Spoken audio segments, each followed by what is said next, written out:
Hi students, welcome to Vidyanagar online classes. As you all know, in our last class, we were discussing exercise 7.1 and we have discussed the first question of the exercise 7.1. Now we are going to do the remaining questions of the exercise 7.1. So now let us do the second question. See what is the second question? Find the smallest number by which each of the following numbers must be multiplied to obtain a perfect cube. Okay, numbers are given. Suppose this number is given, first part 243. It is not a perfect cube. Okay, so we have to find the smallest number by which this number should be multiplied to obtain a perfect cube. Understood? So first of all, what we will do? We will find the prime factorization of 243. See here, 243. Okay, it can be divided by 3, then you will get 81. Again it can be divided by 3, then you will get 27. Again by 3, then you will get 9. Again by 3, then you will get 3, and then finally by 3. So these are the factors of 243. What are the factors? We can write it here. 3 into 3 into 3 into 3 into 3. These are the factors of 243. Now we have to see whether they are in the group of 3s or not. So see here, this is in the group of 3, but here you see these are not in the group of 3. Okay, so what we need? We need one more 3 to make it in a group of 3, because there are only 2 3s. So we need one more 3 to make it in a group of 3. So 243 must be multiplied by 3 in order to obtain a perfect cube. So you can write that. So 243 must be multiplied by 3 to obtain a perfect cube. Understood? Now let us do the fourth part of the same question. Okay, again this number is not a perfect cube, 675. So we have to find the smallest number by which this number should be multiplied to obtain a perfect cube. Okay, so what we will do? First of all, we will do the prime factorization of 675. So see here, 675.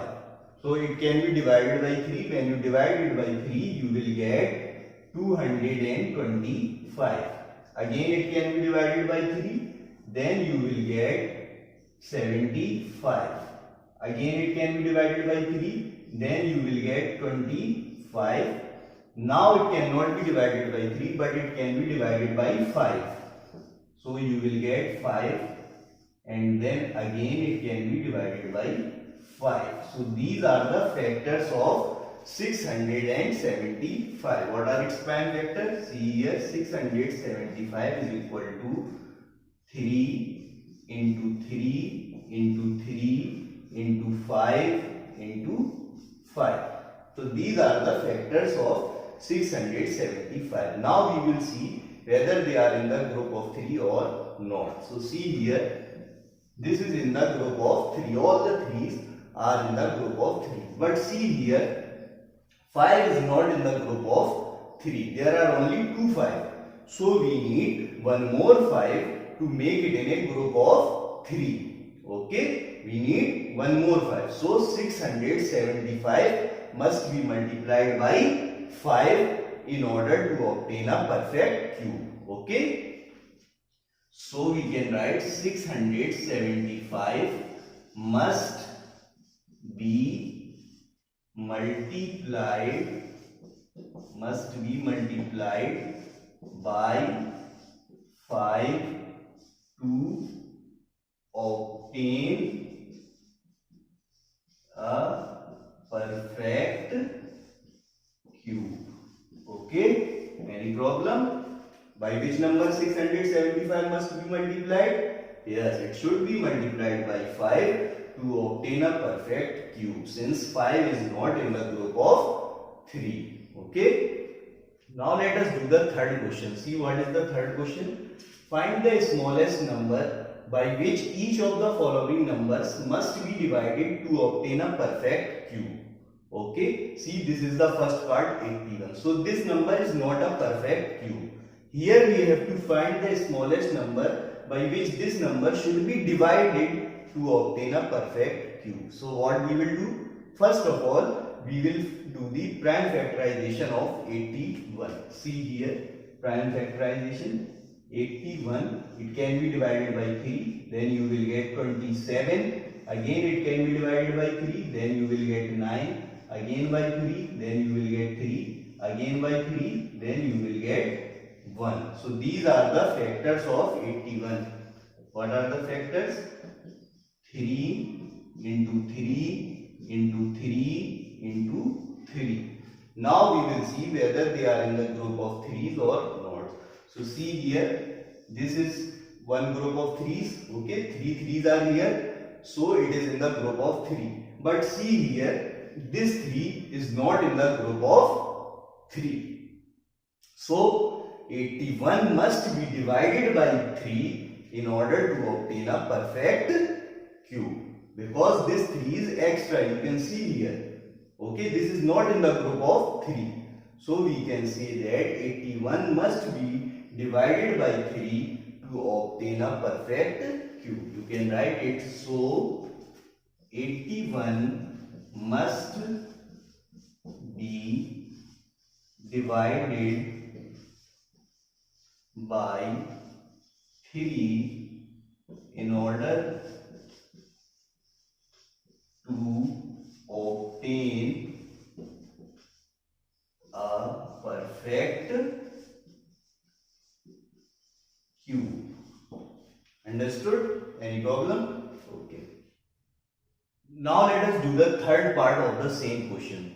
See, this number is given 135 and it is not a perfect cube. So again we have to find the smallest number by which this number should be divided in order to obtain a perfect cube. So what we will do? First of all, we will do the prime factorization of 135.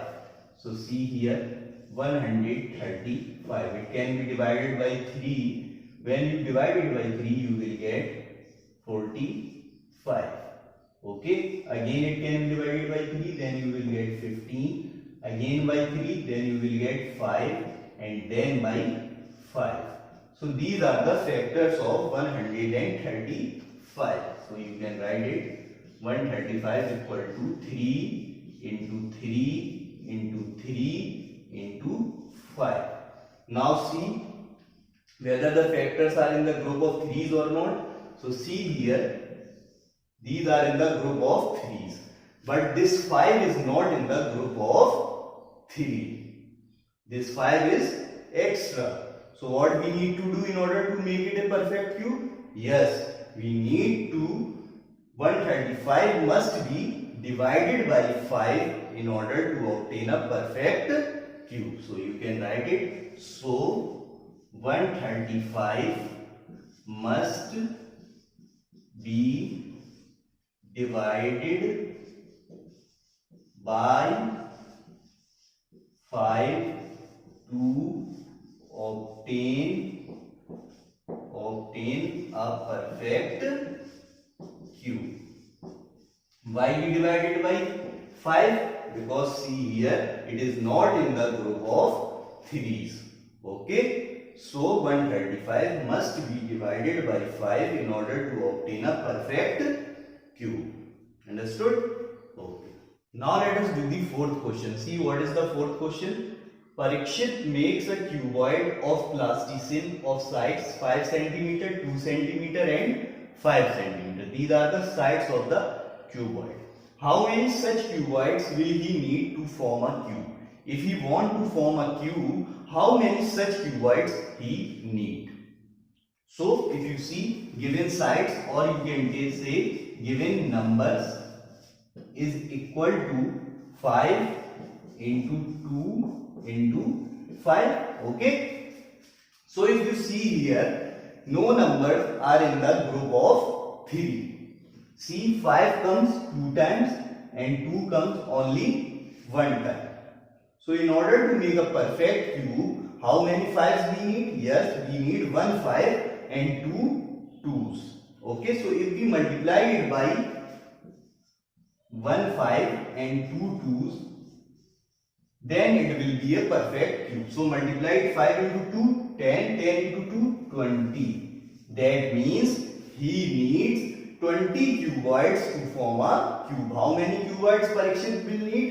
Yes, he needs 20 cuboids to form a cube. So you can write he needs 20 cuboids to form a cube. Understood? Okay. Now our exercise 7.1 is completed. Now let us move to our new topic, that is cube roots. In the previous chapter we have discussed about how to find the square roots. Now we will discuss how to find cube roots. First of all, you should know the symbol of cube root. See here, this is the symbol of cube root.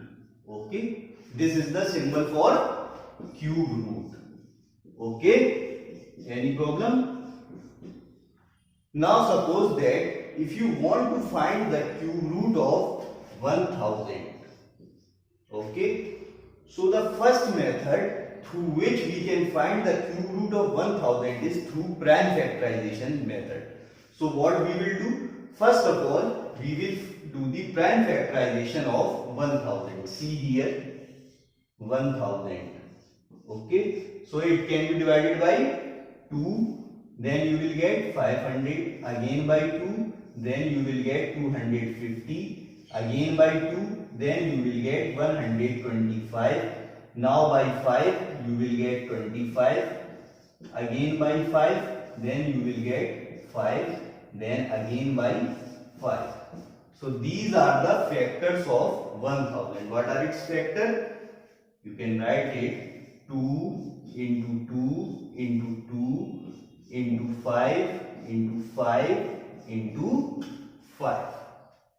Now you want to find the cube root of 1000. So you can write it like this: cube root of 1000 is equal to, see here, these two are in the group of 3. So we can take 1 2 from this group, and see here these 5 are also in the group of 3. Okay, so we can also take 1 5 from here. So 2 into 5. So this is the cube root of 1000. 2 into 5 is equal to 10. So you can say that the cube root of 1000 is equal to 10. Understood? So now as we have discussed the first method through which we can find the cube root, that is prime factorization method. Now let us discuss another method by which we can find the cube root, that is estimation method. Okay, we can also find the cube root by estimation method. See here, suppose this number is given 8,57,375 and you want to find the cube root of this number by estimation method. So see here how we will find it. First of all, you have to make it in a group of 3 digits starting from the right side. See here, so first group will be this, since we have to start from the right side and make it in a group of 3 digits. So this will be the first group and this will be the second group. Okay, now what you have to do, you have to take the first group. What is the first group here? 375. Now see what is the unit digit of this first group. Yes, 5 is the unit digit. This is the unit digit. Now see here, these are the cubes of numbers from 1 to 10. Now see here, in whose cube 5 is the unit digit. So you can clearly see in the cube of 5 the unit digit is 5. Here also the unit digit is 5. So one thing we can say from here, that in the cube root of 8,57,375 unit digit will be 5. Okay, so you can see one thing. Now what you have to do, you have to take the second group. Which is the second group here? Yes, 857 is the second group here. 857. Okay, so see in 857, so see here 857 comes in between whose cube? Yes, in between the cube of 9 and in between the cube of 10. Okay, 857 will be in between the cube of 9. It is greater than the cube of 9, but it is less than the cube of 10. You can see here 7 and cube of 9 is 729. So 857 is greater than 729, but it is less than 1000. So 857 comes in between the cube of 9 and the cube of 10. Now see here, which is the smaller number out of 9 and 10? Yes, 9 is the smaller number. So you can take the smaller number. So we can say from here that 95 is the cube root of 8,57,375. Understood? How we find it? First of all, what we did? First of all, we make the group of 3 starting from the right side. See, this is the first group, this is the second group. Now we take the first group and see what is the unit digit.